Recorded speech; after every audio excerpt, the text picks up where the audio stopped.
Bisa entry tiap hari profit. Apa tuh Pak Ras? Maaf, kita nggak terima tunai.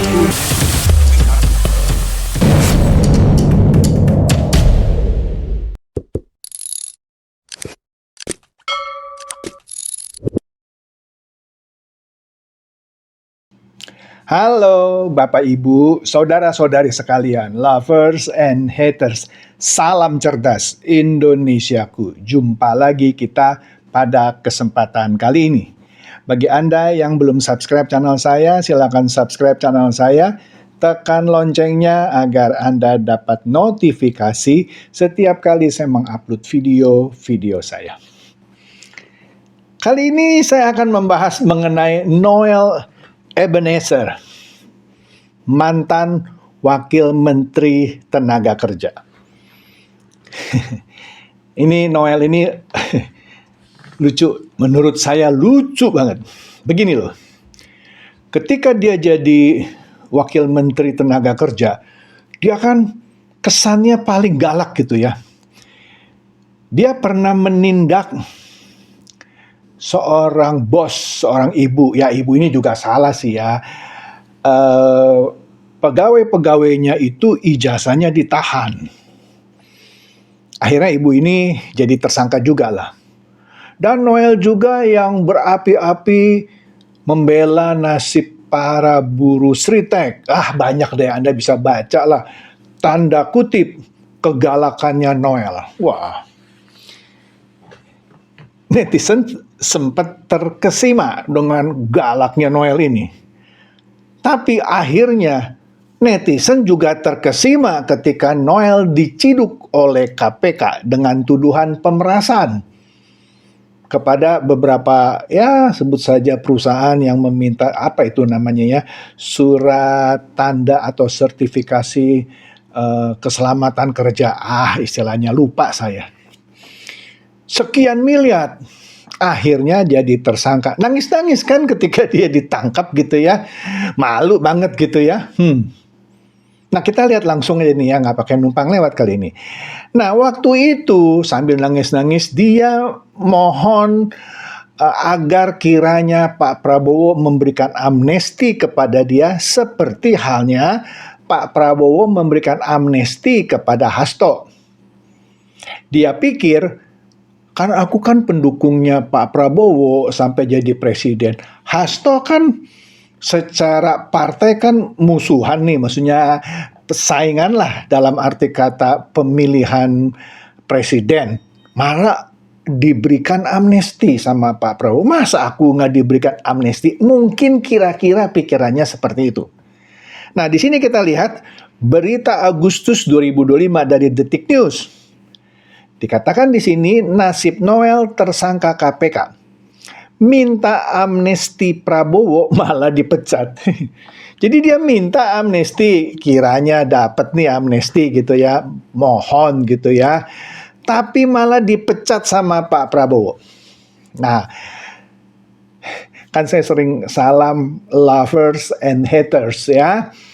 Bagi Anda yang masih nyinyir terus sama Pak Prabowo, inilah bukti Pak Prabowo nggak pandang bulu. Lu boleh dukung gue, tapi kalau lu maling, gue pecat. Kira-kira begitu message-nya. Iya dong, dia minta amnesti malah dipecat. Rasain. Aduh, Noel. Nah, ini 19 Januari, ya beberapa hari lalu ya. Dia menyatakan bahwa dia enggan minta amnesti ke Pak Prabowo. Dia bilang, saya tidak cengeng. Alah, lu Pak, lu di Agustus lu pernah minta amnesti. Ditolak, malah dipecat. Sekarang kayak so gentle, so tegar gitu ya. Saya tidak cengeng, saya enggan minta amnesti ke Pak Prabowo. Aduh, jejak digital lu nyata. Dari Agustus, September, Oktober, November, Desember, Januari, ya baru 5 bulan istilahnya. Apa ya, ludah yang lu buang belum sempat kering gitu ya di tanah. Ini umpama gitu ya. Lu ngomongnya beda, saya tidak cengeng. Dia enggan minta amnesti ke Pak Prabowo. Terserah jigong lu coy. Oke. Nah, kemarin nih 26 Januari beritanya. Di persidangan itu Noel bilang bahwa dia dapat info A1, maksudnya info yang akurat gitu ya, bahwa Pak Purbaya akan dinoelkan, maksudnya nasibnya akan seperti dia.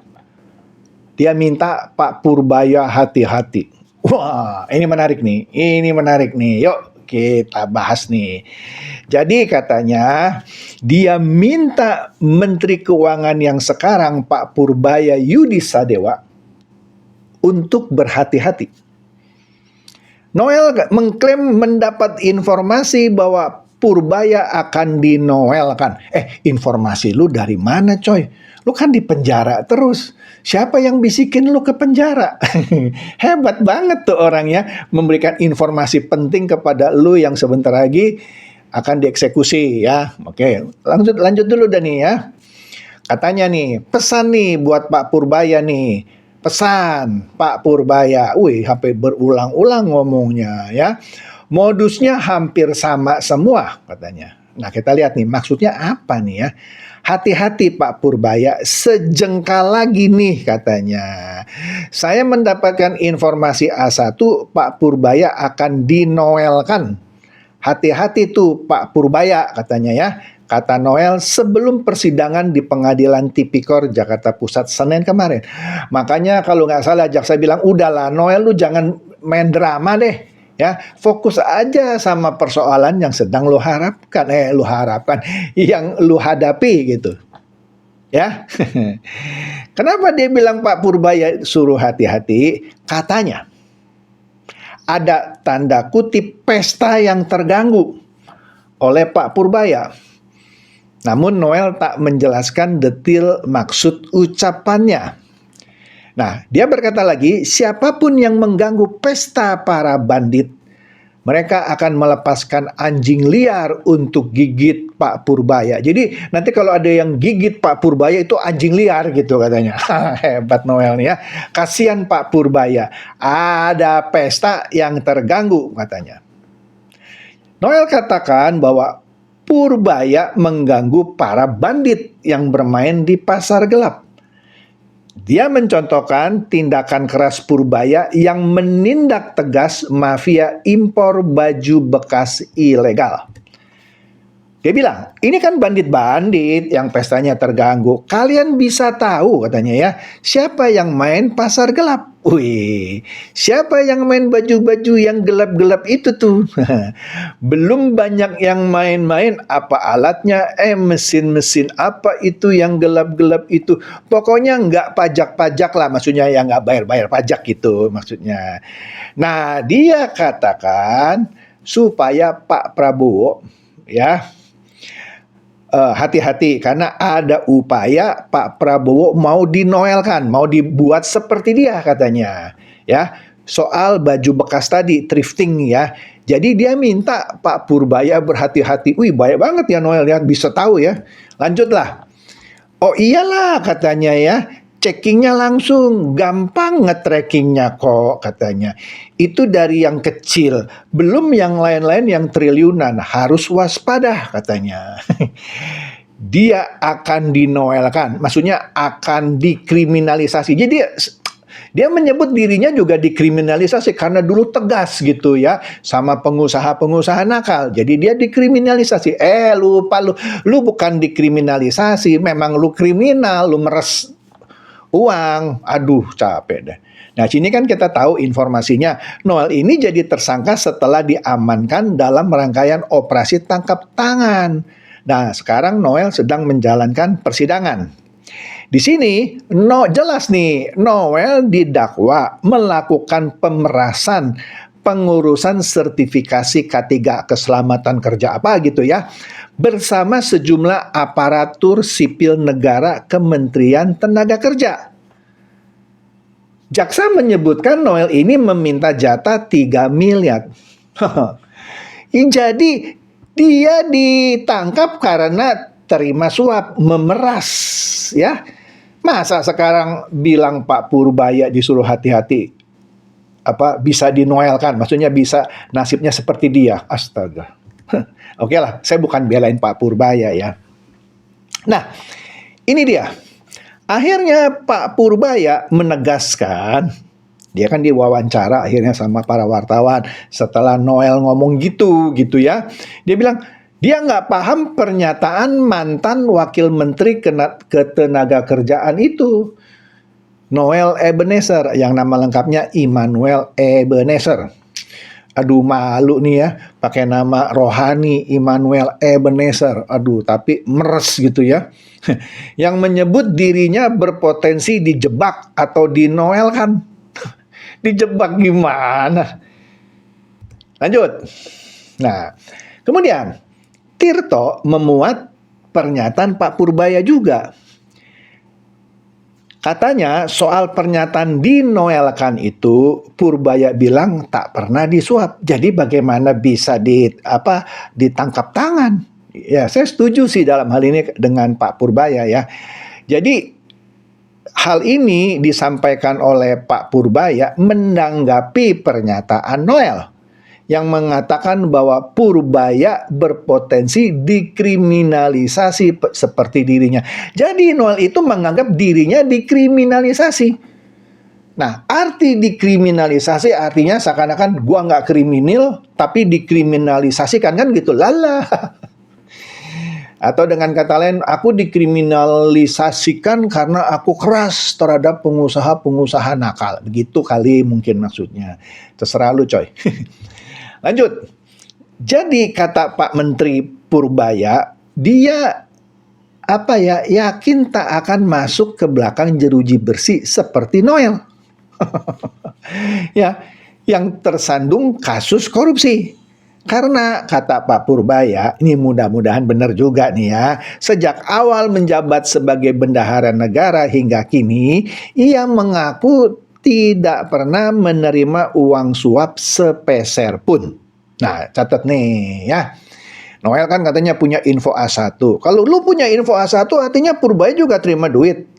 Nggak mungkin dong kalau orang nggak terima duit dibuat-buat seakan terima duit. Kan mesti ada bukti tangkap tangan dan segala macam. Oke lah, lanjut. Nah, tanggapan ini ya diberikan oleh Pak Purbaya yang mana pernyataan Noel sebelumnya bilang bahwa Purbaya berpotensi dikriminalisasi seperti dirinya kalau istilah dia dinoelkan. Noel kan terima duit, kata Pak Purbaya. Gue emang nggak terima duit, dijebak gimana katanya. Biar aja lah, yang penting gue nggak terima duit. Noel kan terima. Ya, kayaknya terima ya, tanda tanya. Terima kan dia? Tanda tanya. Ya terima, kan gua nggak terima duit, kata Purbaya ya. Aduh. Nah, kita tahu tadi juga ada beritanya, kan Noel bilang, segala bentuk kebijakan keuangan yang saat ini dilakukan oleh Purbaya berpotensi mengganggu kepentingan sejumlah pihak di Indonesia. Salah satunya isu thrifting, itu impor barang baju-baju bekas yang kini jadi dilarang. Hal itulah yang kemudian membuat Purbaya berpotensi dikriminalisasi seperti dirinya. Ini dia seakan-akan mau bela dirinya lah, mau bilang, gue kan dulu pernah jadi pahlawan, tapi gue dikriminalisasi. Kan gue dulu keras sama pengusaha-pengusaha nakal yang nekan karyawan, tapi gue dikriminalisasikan. Nah, kira-kira begitulah Purbaya nanti, kata dia. Oke. Nah, di sini ini menarik nih, Ini benar-benar menarik. Sebelumnya kan sudah di awal saya terangkan dia mohon atau berharap mendapatkan amnesti dari Pak Prabowo. Ya, tapi Pak Prabowo tidak memberikan amnesti, malah dia dipecat. Kemudian kemarin di persidangan dia bilang dia nggak cengeng, dia nggak mengharapkan apa tadi, amnesti dari Pak Prabowo. Alah, Agustus lalu lu berharap pakai nangis-nangis. Sekarang bilang nggak cengeng. Dulu lu nangis minta-minta amnesti. Aduh coy, jejak digital lu baru 5 bulan, belum hilang. Ya, lanjut. Nah, ini sok jantan sekarang dia. Dia bilang Noel ini mengaku siap dihukum mati. Wih, dia berharap dihukum mati nih ya. Dalam kasus dugaan pemerasan pengurusan sertifikasi K3. Dia mengaku berkomitmen dengan ucapannya soal korupsi harus dihukum mati. Dia kan sering ngomong dulu kan ya, kalau korupsi harus dihukum mati. Nah, dia sendiri korupsi. Aduh, Noel. Dia bilang nih ya, siap dihukum mati jika terbukti bersalah. Sudah pasti lu bersalah. Udah ngaku kok dia. Ya dong, kalau lu nggak merasa bersalah, kenapa lu minta amnesti sama Pak Prabowo? Ya udahlah, hukum mati aja. Lu kan yang minta, siap dihukum mati. Udahlah, ini cuman ngomongnya doang gitu ya. Karena dia tahu belum ada orang yang korupsi dihukum mati. Atau mungkin ada ya, atau saya lupa. Ya ini kan cuma supaya terkesan keren kali ya. Tapi mudah-mudahan ucapannya menjadi doa yang dikabulkan Tuhan. Nanti kalau terbukti dia benar-benar dihukum mati gitu ya. Supaya jadi contoh, menjadi efek jera para pejabat yang korup. Gitu ya. Itu saja dari saya. Semoga ini mencerdaskan dan mencerahkan Anda semua. Silakan share video saya ini kepada teman-teman, sahabat atau kerabat supaya mereka tambah cerdas dan tercerahkan. Seperti biasa, terima kasih.